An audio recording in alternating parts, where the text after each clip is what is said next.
пушистый цветок, любовь моя, сияющая луна, главное сокровище, смысл бытия. Ты поишь меня водами райской реки, ты мое утро, мой день, мой вечер, мое сокровище, сладость и радость, дарующие успокоение от мирских невзгод. Любовь, словно пророческое откровение. Я влюблен, и ты та, чей образ живет в моем сердце. Моя возлюбленная стоит красот Стамбула, славы Карамана, драгоценных камней Бадахшана и памятников Багдада. Твои волосы словно змеи, твои брови дуги, твои глаза мятежные грозы, я болен тобой.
Çağır da yanına, kedi gibi sokulayım sıcağına.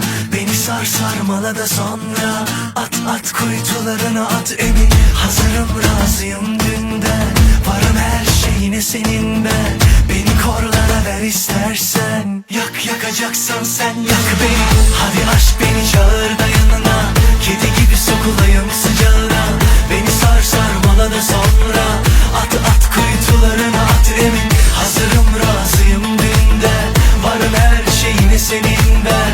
Beni korlara ver istersen, yakacaksan sen yak beni.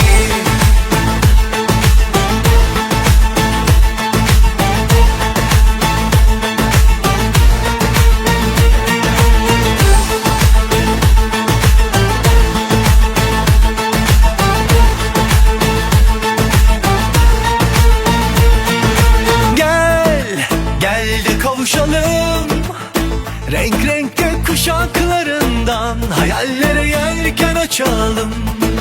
Gel tut ki elimden, aşk kokulu çiçekli kırlardan masallara koşalım. Al uçur kanatlarında, seyre çıkalım o kızıl ufuklarda. Hadi aşk beni çağır da yanına, kedi gibi sokulayım sıcağına. Beni sar sarmala da sonra at kuytularına at emin. Hazırım razıyım dünden, varım her şeyine senin ben. Beni korlara ver istersen, yakacaksan sen yak beni.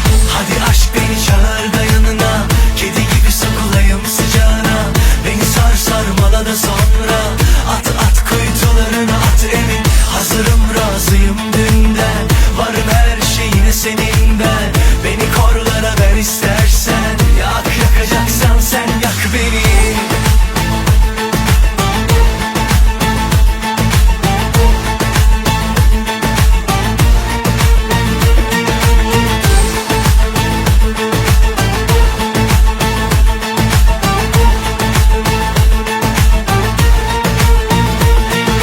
Al uçur kanatlarında, seyre çıkalım o kızıl ufuklarda.